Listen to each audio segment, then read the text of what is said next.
जय मसीह की प्रिय विश्वासी भाइयों बहन, प्रभु यीशु का हम धन्यवाद करें एक और सुंदर समय के लिए। हमारे परमेश्वर के आनंद में प्रवेश होकर, परमेश्वर की मर्जी में खड़े होकर अपने प्रार्थना निवेदनों को उनके सम्मुख रखने के लिए और अपने जीवन में परमेश्वर की मर्जी को पूरा करने के लिए या होने देने के लिए, यह एक गहरी चाहत कि प्रभु आज आपकी मर्जी मेरे जीवन में पूरी हो। जिस प्रकार हम हमेशा गाते हैं, तेरी इच्छा पूरी हो जाए, तो ये परमेश्वर की इच्छा प्रतिदिन हमारे जीवन में हर पल पूरी हो, इसके लिए हमें सजग और प्रार्थना के उसमें रहना चाहिए। आज का मेरा मनन का विषय है, आओ गतसमनी चलें।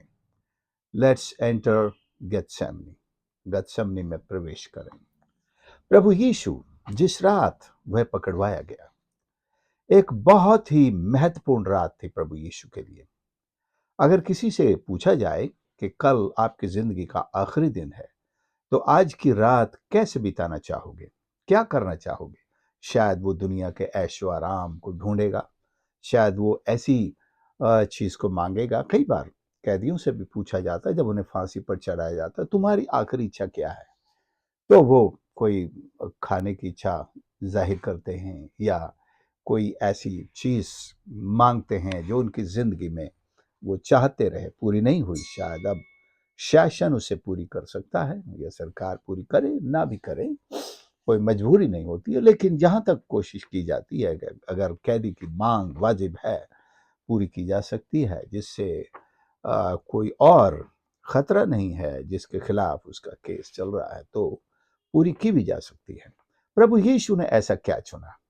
उसने अपने चेलों का साथ चुना और उनको साथ लेकर पिता परमेश्वर के सम्मुख प्रार्थना करना चुना।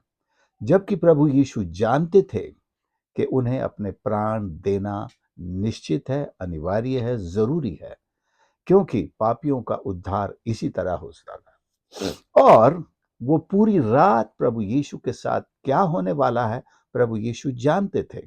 कल के दिन प्रभु यीशु के साथ क्या होगा, ये भी जानते थे। शायद चेले अनजान थे उन सारी प्रोसीडिंग्स से, जो उस रात हुई, जो अगले दिन सुबह सुबह हुई, और फिर उस पर क्रूस लाद कर उसे उस पहाड़ी की ओर ले गए। सो गतसमनी से गोलगोथा की पहाड़ी की वो यात्रा तक प्रभु यीशु ने अपने आप को परमेश्वर के सामने तैयार किया। अगर नजर उठाकर के हम देखें, तो दुनिया में हालात उस जमाने से लेकर आज तक कभी भी बेहतर नहीं हुए हैं। This world has never been a better place than it was at the time of Jesus and even before. यीशु के समय जैसी ये दुनिया थी, ये उससे बेहतर नहीं हुई है। दूसरे मामलों में बेहतर हुई हो, साइंस एंड टेक्नोलॉजी में, ज्ञान में, और लेकिन इतना सब होते हुए हम देखें मनुष्य के लिविंग स्टैंडर्ड को, मनुष्य के आपस के प्रेम को, मनुष्य के विचारों को, इसमें कहाँ एक वो हाइट मिली है कि मनुष्य सुधर जाता, परमेश्वर की संगति में और करीब आता।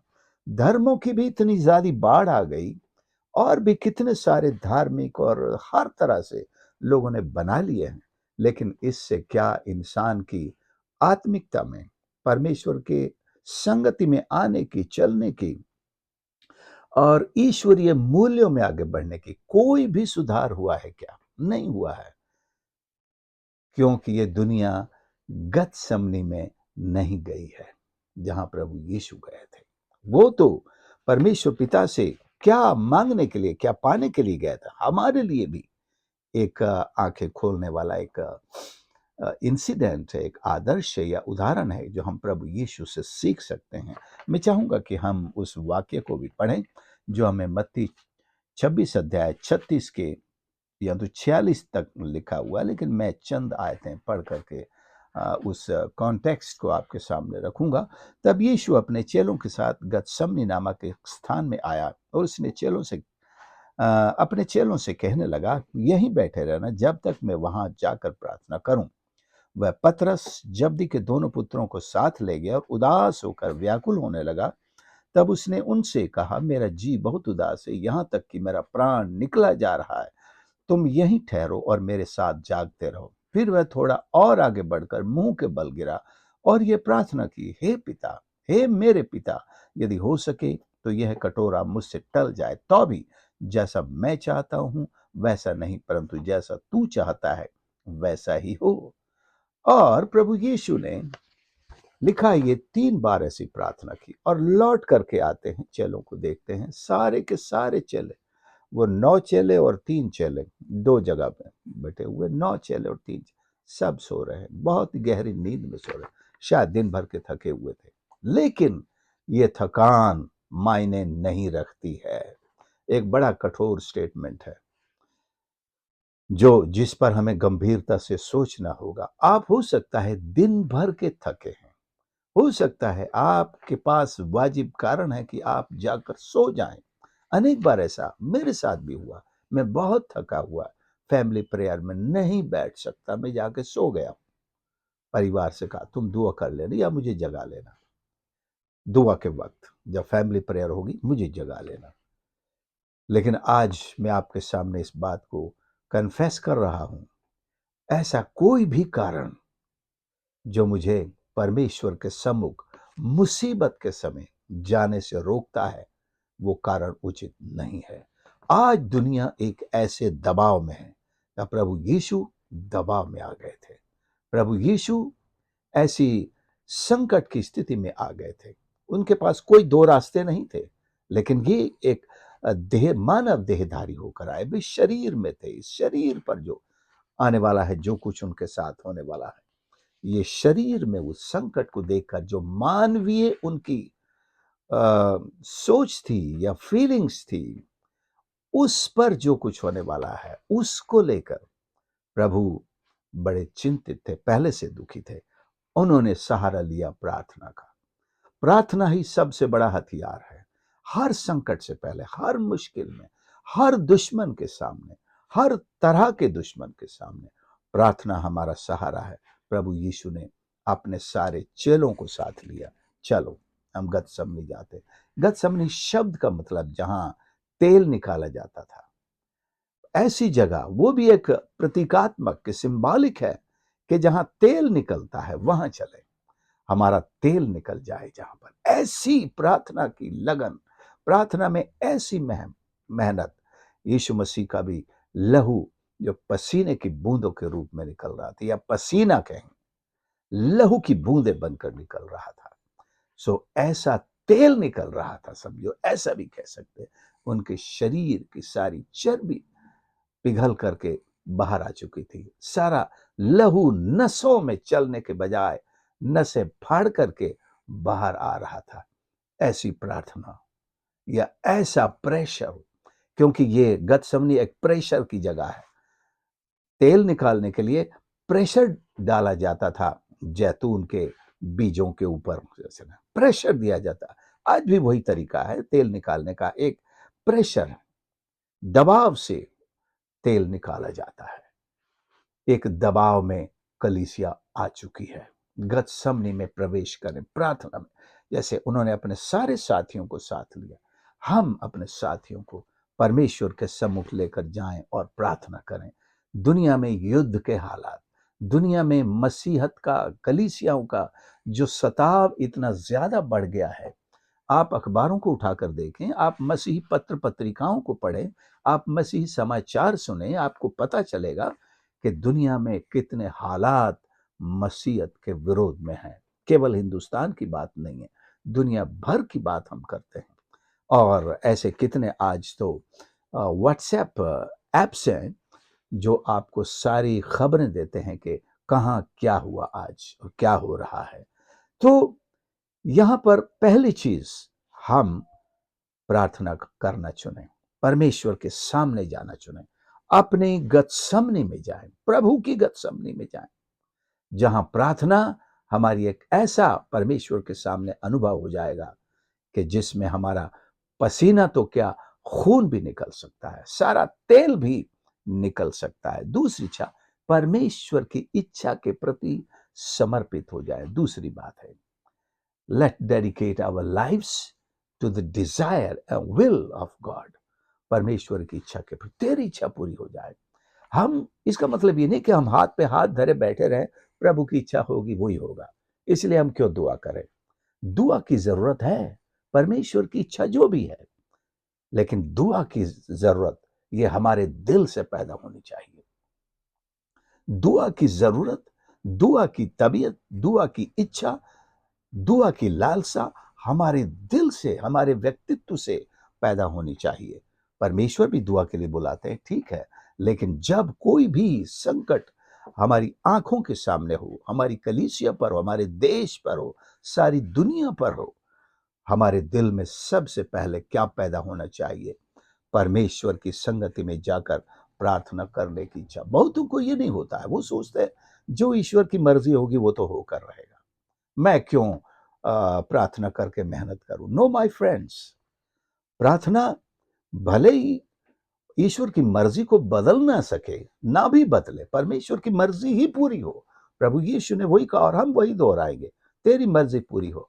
तो प्रभु की प्रार्थना करने का फल क्या निकला? परमेश्वर की मर्जी तो पूरी होनी थी, हुई, लेकिन प्रार्थना का बहुत बहुत महत्व है जो हमें तैयार करता है। उस आने वाले पल के लिए हमें तैयारी की जरूरत है, हमें उसका सामना करने की जरूरत है, हमें हिम्मत की जरूरत है, हमें साहस की जरूरत है कि कहीं हम उसका नाम सुनकर ही बस शांत ना हो जाएं। हमें शैतान का सामना करना है, हमें शैतान के अंधकार की शक्तियों का सामना करना है। यह प्रार्थना हमें सामना करने की सामर्थ देगी।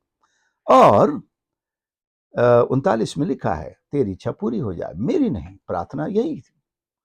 प्रभु जानते थे, लेकिन उनका शरीर, तुमने कहा भी कि आत्मा तो तैयार है लेकिन शरीर दुर्बल है, निर्बल है, कमजोर है। हमारे शरीर को ताकतवर करने के लिए, हमारे शरीर को तैयार करने के लिए, हमारी आत्मा को, इच्छा को, हमारी मानसिकता को तैयार करने के लिए हमें प्रार्थना की सख्त जरूरत होती है। प्रार्थना एक शक्ति लाती है। प्रार्थना के तुम पवित्र आत्मा को पाओगे और सामर्थ पाओगे। तो ये प्रार्थना में ही हुआ है। ये जो परमेश्वर के आत्मा का उतरना हुआ वो प्रार्थना के द्वारा हुआ। इसलिए प्रार्थना करो, निरंतर प्रार्थना करो, प्रार्थना करते रहो। क्यों? परमेश्वर हमें अपने सामर्थ्य से भरते हैं, परमेश्वर हमें प्रेरणा से भरते हैं। वो सारी बातें हम जानते हैं, लेकिन ये एक नई चीज है कि आने वाली मुश्किलात का सामना करने के लिए परमेश्वर हमें हिम्मत से, साहस से भरते हैं। और जो कमजोरी हमारे कैरेक्टर में होगी, जो डर हमारे हृदय में, मन में, सोच में होगा, हम उनके ऊपर जय पाएंगे। तो इसलिए अपनी गतसमनी में हमें जाना है, शैतान और अंधकार की शक्तियों को पैरों तले कुचलना है। ये क्रूस पर चढ़ना यीशु की हार नहीं थी जैसी दुनिया सोच रही थी, जैसे वहां के याजक महायाजक सोच रहे थे, वहां की भीड़ सोच रही थी। हमने आज उसका काम तमाम कर दिया, हमने जो चाहा सो कर दिया, कहाँ है तुम्हारा यीशु, कहाँ है वो सोच रहे थे। हमने यीशु को हरा दिया, लेकिन यीशु हारा नहीं है, यीशु हारा नहीं था, क्रूस उसकी विजय थी। The cross was the place of victory for Christ. Crucifixion was the victory of Jesus. यीशु की जय थी और ये जय उसने हर इंसान को बांट दी जो उसके पास आया, जिसने उस पर विश्वास किया। उसने क्रूस की उस विजय को सबको दे दिया। तो हम इस आत्मिक बलिदान के लिए अपने आप को तैयार करें, अपनी गतसमनी में जाए। अपनी का मतलब है कि हमारा भी एक प्रभु यीशु से भेंट की जगह है, जहां हम ऐसी प्रार्थना करेंगे, ऐसी प्रार्थना करेंगे जहां चाहे हमारा पसीना भी लहू बनकर निकल जाए, या ये कहावत है तेल निकल जाए, मतलब हमारा संपूर्ण सामर्थ कमजोर क्यों न हो जाए, लेकिन एक डिवाइन सामर्थ हमको मिलेगी, एक ईश्वरीय शक्ति हमको मिलेगी। कई बार प्रभु के सेवकों को देखा, उपवास और प्रार्थना करते करते शरीर में बड़े निर्बल, कमजोर हो जाते हैं, कई तो बीमार भी पड़ जाते हैं उपवास और प्रार्थना के बाद। लेकिन आप उनके शारीरिक निर्बलता पर न जाएं। उन्होंने एक आत्मिक बल पाया है, उन्होंने एक आत्मिक शक्ति पाई है, आत्मिक सामर्थ पाई है कि उनके सामने अंधकार की शक्तियां हो, शैतान हो, कितनी भी बड़ी बाधाएं हैं, वो टिक नहीं सकती उनके सामने। तो उपवास और प्रार्थना से ये मिलता है। भले आप शरीर में कमजोर क्यों ना हो जाए, शाम को उपवास तोड़ने की हिम्मत ना है आप, कई लोगों के साथ होता है, लेकिन याद रखें, आपका उपवास, आपकी प्रार्थना, मेरा भी, हम सब का उपवास, हम सब की प्रार्थना हमको वो ताकत देती है, वो सामर्थ देती है कि हम शैतान की युक्तियों के सामने खड़े हो सकते हैं, लड़ सकते हैं, उसे हरा सकते हैं, उसे पैरों तले कुचल सकते हैं। प्रभु हमारी मदद करे कि हम गतसमनी में प्रवेश करें। आओ गतसमनी में चले, आओ प्रार्थना में चले। दुनिया में जब सब कुछ उल्टा पुल्टा हो रहा है, जब सब कुछ मसीहत के खिलाफ हो रहा है, बाइबल के खिलाफ हो रहा है, मुझे बड़ा दुख लगा। वो एक विश्वासी, कहने को विश्वासी ना, जिससे कहा गया कि बाइबल पर खड़े हो जाओ, बाइबल पर थूको, यीशु का इनकार करो, हम तुम्हें जिंदा छोड़ देंगे। और उसने ठीक वैसा ही किया, जिंदा रहने के लिए। लेकिन मैं बताना चाहता हूं, उसने अपनी जिंदगी को बचाया नहीं है, उसने अपनी जिंदगी को बचाया नहीं है, उसने अपनी जिंदगी को एक बहुत बुरे, बहुत बहुत बुरे हाल में पहुंचा दिया है। क्योंकि हो सकता है 4 दिन की जिंदगी में वो जिंदा तो रहे, उसके शरीर के साथ और कुछ भी ना हो, लेकिन मरने के बाद उस आत्मा का हाल की कल्पना नहीं कर सकते आप, कि उसे हमेशा हमेशा उस अधोलोक की अग्नि की झील में जो जलना पड़ेगा, सब तौबा करता रहेगा। तब वो चाहेगा मैं उसी बाइबल को गले से लगाऊं। मैं नहीं थूक सकता, मैं नहीं थूक सकता, मुझे नहीं थूकना चाहिए था, मुझे बाइबल का अपमान नहीं करना चाहिए था, मुझे यीशु का इनकार नहीं करना चाहिए था। आज मैं जल रहा हूं, आज मैं सताव सह रहा हूं, यहां से कहीं नहीं निकल सकता, किधर भागूं, सब तरफ आग ही आग है, सब तरफ अंधेरा ही अंधेरा है, और जो रोशनी है वो अंधेरे से भी भयंकर है, कहीं अंत नहीं है उसका। आप भागते रहो, भागते रहो, अधोलोक की झील में, नर्क की झील में भागते रहो। There is no end to running, there is no end to the torture, there is no end to what all will happen with such people. So मैं कहना चाहता हूं प्रियो, अपनी गतसमनी में हम जाएं, हम इन परिस्थितियों का सामना प्रभु के साथ बैठकर प्रार्थना में करें, और अपनी कलीसियाओं के लिए भी प्रभु से प्रार्थना करें। बचा ले तेरे लोगों को, बचा ले प्रभु जी। बचाने का मतलब यह है, चाहे वो शारीरिक रूप से ना भी बचाए, लेकिन वो उन्हें एक तैयारी की हिम्मत देंगे, और शैतान का सामना करने की ताकत देंगे, हिम्मत देंगे। आइए हम प्रार्थना करें।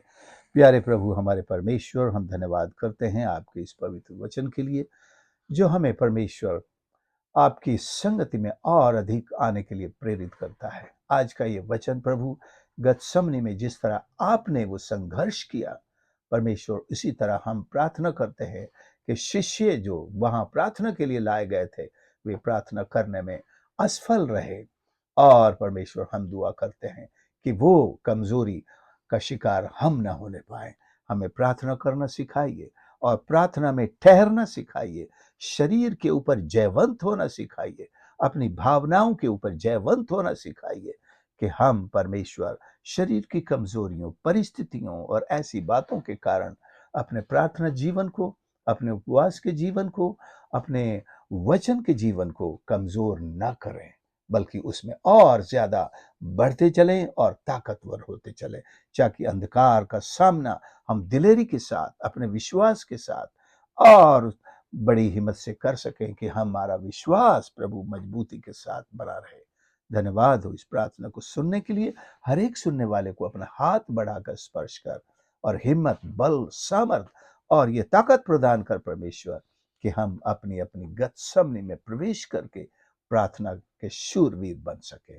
प्रार्थना प्रभु यीशु के नाम से मांगते हैं, आमीन। प्रभु आप सबको आशीष करे। आपने संदेश को सुना है, जरूर दूसरों के साथ शेयर करना ना भूलें, और आपके लाइक्स और कमेंट्स का भी हमें इंतजार रहता है। God bless you. हम निवेदन करते हैं कि इस चैनल पर यदि आप नए हैं तो सब्सक्राइब जरूर कर लें, और दूसरों के साथ शेयर करें और हमारे चैनल के लिए प्रार्थना ज़रूर प्रतिदिन करते रहें। God bless you.